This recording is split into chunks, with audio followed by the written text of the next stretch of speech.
Alright, magandang hapon po sa inyong lahat mga kababayan, Batang Maynila to it's. Ngayon po ay araw po ng Huwebes, ika-13 sa buwan ng Nobyembre taong 2025. At bago natin pag-usapan, etong si Baliw na si Anjo Juliana, pakinggan muna natin. Ito pong si Pangulong Bongbong Marcos. Kasi mukhang seryoso si Pangulong Bongbong Marcos at gustong-gusto niya talagang pagpanagutin, ikulong, parusahan etong mga walang hiyang nagnakaw sa ating bayan. Ito pong mga sangkot dyan sa flood control anomaly, flood control scandal, yung mga substandard na flood control projects at yung mga ghost projects, mga sabuatan ng mga politiko, contractor, DPWH officials, lahat-lahat ng sangkot hanggang doon sa mga division heads dun sa sa kanilang mga distrito. Walang iya, pati yung auditor kasama, happy ng accounting, happy ng finance, happy ng construction, happy ng quality control. Lahat-lahat po sila nagsasabuatan para po kumita, mga kababayan. So seryoso na si Pangulong Bongbong Marcos sa pagpanagutin itong mga walang hiyang ito. Kapagin natin si Pangulong Bongbong Marcos. Alam nyo, lahat naman tayo nais natin na makamtan ng kaagad ang hustisya. Ngunit kung may aral tayong natutunan sa nakaraan, ito ay ang mas mabuti na maging mabusisi tayo at tumagal ng kaunti kaysa magmadali at magkamali. Alam mo nyo, kinakatakutan namin na yung mga alam natin na talagang kasabwat dito sa kawalanghiyang ito ay makakalusot sa kaso because of a legal technicality. Dahil nagkamali tayo sa pagbuo ng ebidensya, dahil hindi maganda ang ating pagpresenta ng kaso, o nakalimutan natin pumirma sa isang dokumento, yung mga maliliit na bagay na ganyan, nalalaglag ang kaso dahil dyan. Kayo, mga reporter, alam na nyo, nangyayari talaga yan. Kaya tinitiyak namin na pagka kami ay sumampa ng kaso, yung kasong yan ay hanggang sa dulo ay matibay ang kaso at kung sino man ng mga guilty ay sila naman talaga ay mananagot at kung kailangan at kung huhusgahan sila ng korte ay makukulong sila. Sa bawat segundo na ating ibinibigay sa investigasyon, tinitiyak natin na ang bawat kasong isasampa laban sa mga abusado ay may sapat na ebidensya at hindi hahantong sa pagbabasura ng kaso. Yun ang pinakamasamang resulta. Yung alam natin na guilty, ngunit nagkamali tayo sa pagbuo ng kaso, nagkamali ang DOJ o nakalimutan, ay mawawala, masisira yung kaso natin, hindi natin mapapasagot yung taong yun o yung kumpanyang yun. Pananagutin natin lahat ng may kasalanan. Ibabalik natin. So tatlo talagang ating ginawa rito. Unang-una, sinampahan na natin ng kaso yung mga may ebidensya tayo na meron silang kinalaman dito sa mga korupsyon na ito. Pangalawa ay tinitiyak natin na ang kanilang ninakaw na pondo ay maibabalik sa pamahalaan upang magamit sa tama ang mga perang yan. At naglagay tayo ng mga reforma para itong mga pangyayaring ito ay hindi na mauulit. Kaya yan yung tatlong talagang tinututukan natin na bagay. At ito, yung aking mga nabanggit ngayon, ay yan, ang magiging resulta dito sa ating pag-focus, pagbigay ng pansin dito sa tatlo. Unang-una, mapapanagot ang mga kasama rito, mga kasabwat dito sa korupsyon. Pangalawa, maibabawi ng gobyerno ang pera na ninakaw nila. Pangatlo, gumawa tayo ng reforma para lahat na itong klaseng korupsyon na ganito ay hindi na mauulit. Kaya, yung mga taong yan na kasabwat dyan, ito, mga walang hiyang ito, na nagnanakaw ng pera ng bayan, tapos na ang maliligaya ninyong araw. Habulin na namin kayo. Okay, that's it. Okay, so yan mga kababayan, palakpakan natin si Presidente Bongbong Marcos. Kasi it's been 3 months after nung kanyang SONA. So naglabas siya, nilabas niya yung mga anomalya diyan sa DPWH, sa flood control. At dahil nga doon sa pagbubunyag ni Presidente Marcos, naitatag ang ICI, marami na po nga nag-resign na ng mga DPWH officials dahil siyempre, iwas na, delikado magkakahulihan na marami ring mga politiko na nasangkot. So, ngayon, nakasuhan na yung iba. Yung iba naman sa atin, masyadong nagmamadali. Hindi ko naman masisisi yung nagmamadali kasi galit na po ang taong bayan Gustong-gusto talaga natin silang makulong. Gustong-gusto natin silang managot sa ginawa nila. Kasi base sa mga ebidensya talaga malakas ang kaso laban sa kanila. Kaya ang tanong ng taong bayan, bakit ganun? Bakit hanggang ngayon wala pa nakukulong? Ayan, pinaliwanag na ng Presidente Bongbong Marcos. Gusto niya lang siguraduhin na kapag nagkaso ay wala nang kawala. Kasi parang nababagalan tayo Marami sa atin nababagalan Bakit ganun? Tagal-tagal naman, wala nakukulong, wala nga nananagot. So, ayan, pakinggan muna natin si Presidente. Pagbigyan natin sila, mga 1 araw pa. Kaya yun, 1 araw pa. O sige, mga 1 linggo pa. 1 linggo pa. Para may mapakulong. Kasi nga daw, gusto nilang siguraduhin na walang kawala, na yung kaso talagang may mabigat na ebidensya. Tama naman ang Pangulo Baka madali tayo, tapos magsampa ng kaso, tapos mababasura lang dahil sa technicalities. Sayang naman. Kung guilty talaga, nakita natin, guilty. Tapos nakatakas, nakalusot dahil sa technicalities, tama naman na siguraduhin natin. 'Di ba? So, intindihin natin ng konti. Bigyan pa natin ng isang araw. Bigyan pa natin ng 1 linggo. Ayan, bigyan natin ng 1 linggo para may maipakulong na sila kasi ang dami na po nakasuhan Meron nga ako nabalitaan meron pang 3 senador. Maliban kay Jinggoy at kay Joel Villanueva, meron pang ibang senador na makakasuhan. Sino kaya 'yon? Sa tingin ko lang si Bong Revilla kasi nabanggit na yun Bong Revilla, Nancy Binay, saka dito si Chis Escudero. Sa tingin ko, yung 3 makakasuhan pa.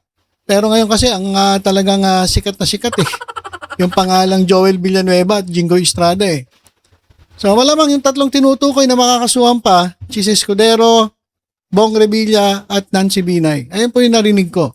Hindi pa natin alam kung meron pang madadagdag dyan. Pero ayon kay Presidente Bongbong Marcos, lahat sila ay mananagot at tapos na ang maliligayang araw ninyo. O yan pong sabi ni Presidente Bongbong Marcos.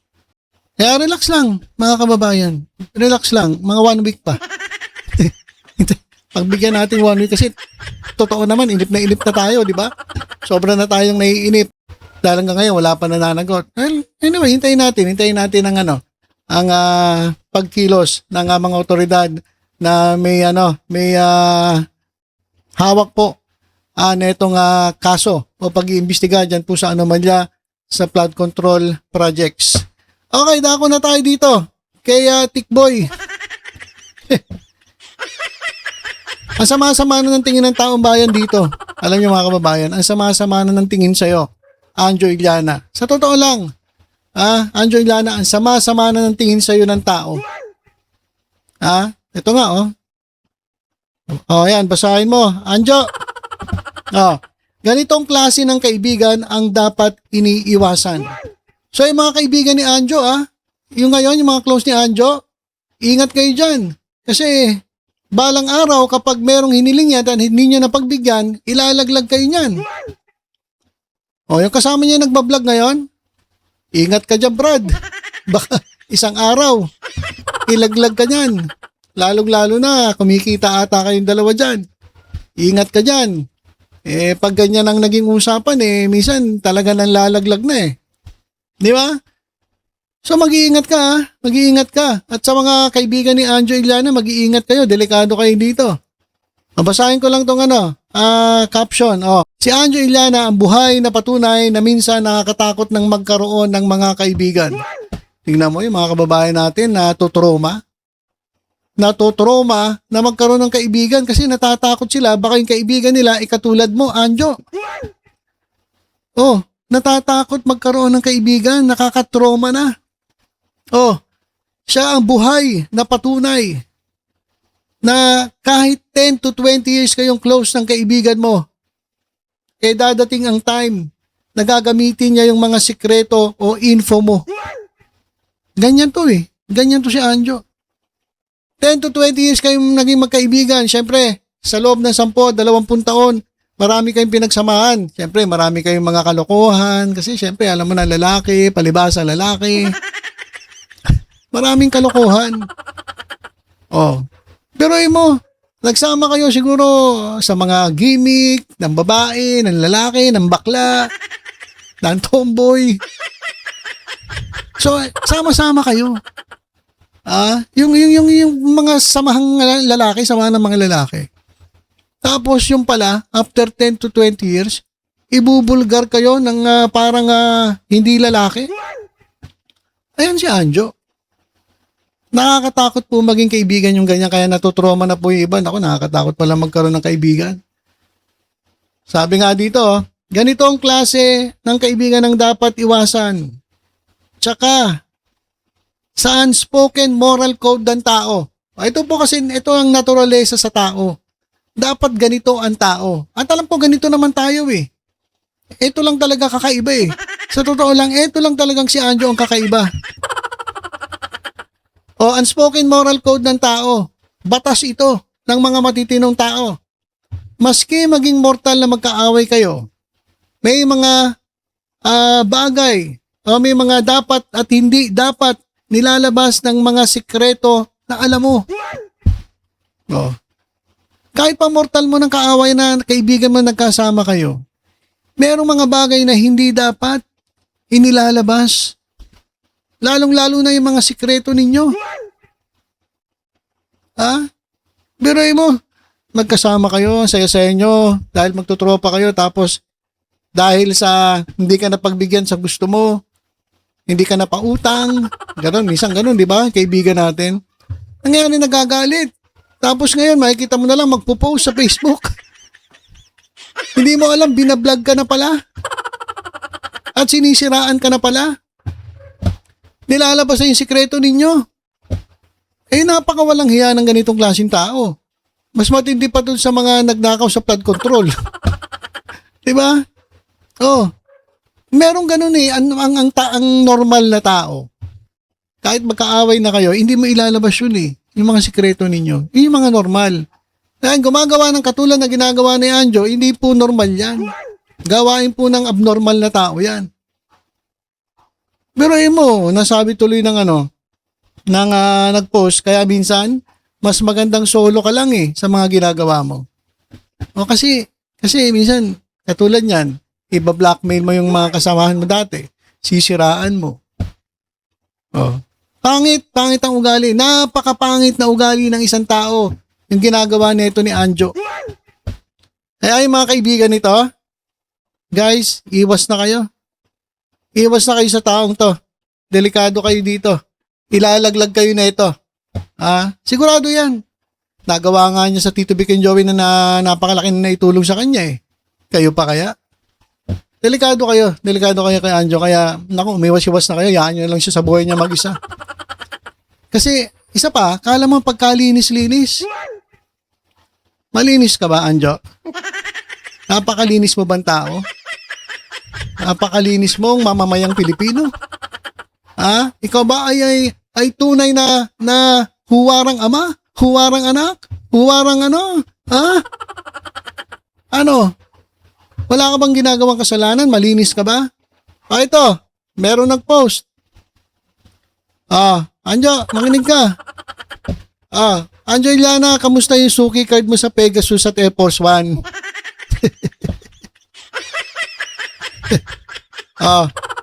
Kamusta na yung suki card mo sa Pegasus at Air Force One? Sa mga hindi nakakalam kung anong yung Pegasus, dito lagi napaplatan ng gulong si Models of Manila eh. Sa Pegasus, sa harap ng Pegasus, ang dami niya ng post na lagi siya doon napaplatan. Ewan ko bakit lagi siya doon nasisiraan din na sasakyan. No Mark, no, malas ata yung lugar na yan at lagi ka diyang nahihinto, napaplatan ka, ng sasakyan o kaya nasisiraan. No, sa Pegasus. Dahil ang daming post ni Mark Gamboa na ganyan. At yung Air Force One. Kamusta na raw yung suki card mo dyan? Ito pa. Kamusta na din yung mga handler mo na tagahanap ng minor na edad sa Paranaque? Tingnan mo. Naglalabasan na yung baho mo. Kamusta na din yung mga handler mo na tagahanap ng minor na edad sa Paranaque? Yan ang tanong ng isang best friend mo na informant asset sa Paranaque. Grabe, minor de edad. Kung makabanat ka kay Tito Sen, gawain mo din pala. Maliban sa pagiging suki mo sa Pegasus at Air Force One, kamusta na din daw yung mga handler mo ng mga minor de edad sa Paranaque? Yan ang tanong ng isang best friend mo na informant asset sa Paranaque. Grabe. Kung makahusga ka, ikaw pala tong mahilig sa minor de edad. Para kang si Jay Guevara ng Borateros. Kala mo pagkalinis-linis mo, yung pala malala ka. Mr. Anjo Iliana, ayaw mo tumigil sa pasabog mo kuno? Well, since hindi naman kita client o wala akong client na related sa'yo, makikisalin na din ako sa trend mo na maglabas ng mga baho. Ayan, kasi investigator kasi to. Grabe. Ito naglalabas ang baho ni Anjo Iliana, investigador pala ito. Manila Private Investigator. Bakit ba nilalabas yung baho mo? Kasi daw, hate na hate ko talaga ang ganyang klaseng pag-uugali. So sabi mo si Alan Kay kumukuha ng basketball player. Ikaw, kamusta yung mga minor de edad sa Paranaque na ang mga binibigyan mo ng pera noon kapalit ng noon? Grabe, minor de edad, Anjo. Kapal na mukha mo. Ito pa. Tapos, di ba, 4 times a week? Grabe, 4 times a week. 7 days lang ang isang linggo. 4 times a week. So, ibig sabihin, mas madalas siya, doon saan? 4 times a week dati nasa Pegasus. At classmate ka dati. Okay lang sana. Kaso kupal ka sa mga babae doon. Barat mo pa magbigay ng tip. Napakawalang hiya mo, Anjo. Pero mas marami pa siyang oras sa Pegasus, 4 times a day, 4 times a week, 7 days a week yan. So, ibig sabihin, 3 araw, pahinga, 4 times, pabalik-balik sa Pegasus. Wow! Napakalinis mo talaga. Tapos kung maglabas ka ng kung ano-ano nga mga kwento, kala mo pagkalinis-linis mo, sinisiraan mo yung mga kakilala mo, yung mga kasama mo. Nako ito. Baka magulat ka. Lumabas mga selfie mo sa mga kasama mong babae. Patay ka. Patay ka, Anjo. Nag-note po si Manila Private Investigator. Sabi niya, hindi po kami bayad para sa post na to. Di namin kilala si Tito Sen, Alan Kay o Jose Manalo. Sadyang hate na hate namin yung mga taong ganyan na maglalabas ng sensitive personal secret pagkaaway na. Mabuti pa nasiraan niya sa career or business or what yan. Manila Private Investigator, binanatan ka na. Hindi dahil tagasunod o tagahanga ng TBJ. Hindi. Dahil hate na hate nila yung ganyang klaseng pag-uugali. Yung ginagawa ni Anjo, wala na talaga, kabastusan na po yan. Wala na pong paggalang sa kapwa niya tao. Kabastusan na po yan. Walang respeto. Kung siya hindi nagbibigay ng respeto, hindi rin siya dapat respetohin. Kasi kala mo pagkalinis-linis, pero tingnan mo. Walang mas marami ka pa palang oras sa Pegasus at sa Air Force One Siguro kung may suki card, kung tatatakan yung suki card, di ba minsan may card na mga coupon, tapos may butas. Pagpunta mo ron, bubutasan. Siguro yung kanya, butas-butas na Gunit-gunit. Wala, durug-durug na sa sobrang dami ng butas May sobrang daming beses na pumunta ron Di ba? Tapos kung magsalita, kala mo pagkalinis-linis. Tapos minor de edad ang tinitira sa Paranaque. Putik yan. Tindi mo, Anjo. Matindi ka. Nalangiya ka. Ibang klase ka. Kaya mga kababayan, itong taong ito, iwasan ninyo. Kung kaya'y mga close pa rito, iwasan nyo na. Kasi habang konti pa lang ang alam niya sa inyo. Kasi kapag nagkaaway kayo, naku, lahat ng ginawa ninyo, kahit kasama siya, ibubulgar niya. Talagang sisiraan kayo netong taong ito, netong kupal na ito. Grabe. Mas matindi pa doon sa ibinulgar ni Pangulong Bongbong Marcos sa flood control Yung mga sinasabi na ito ni Anjo. Grabe. So yan po muna ang ating update. Nagbabala si Pangulong Bongbong Marcos na lahat po ng sangkot sa flood control anomaly ay mananagot. At relax lang, huwag masyado magmadali. Darating din tayo dyan na ipakukulong nila lahat po ng sangkot dito sa anomalya. Bigyan natin pa ng mga 1 araw o 2 araw. Sigurado meron nang maipakukulong ang ating gobyerno. At muli, kay Anjo Iliana, Brad, ang linis mo. Saludo ko sa'yo. Kung magsalita ka, parang wala kang kasalanan. Parang ang bait-bait mo. Parang kang santo. Kung magsalita ka, kung siraan mo yung mga tao, yung pala, mas malala ka pa. Mas matindi pa yung ginagawa mo. Sagutin mo. Itong sinasabi ni Manila Private Investigator, kamusta na raw yung suki card mo sa Pegasus at Air Force One? Pati na rin yung mga minor de edad na pinapahanap mo sa Paranaque. Mismo informant mo, asset mo sa Paranaque nagsabi. Ay, malinis kang tao ka. Kapal na mukha mo. Grabe. So, yun lang po muna mga kababayan ng ating update. Tutok-tutok lang po dito sa Batang Maynila to Ingat po tayong lahat. God bless po.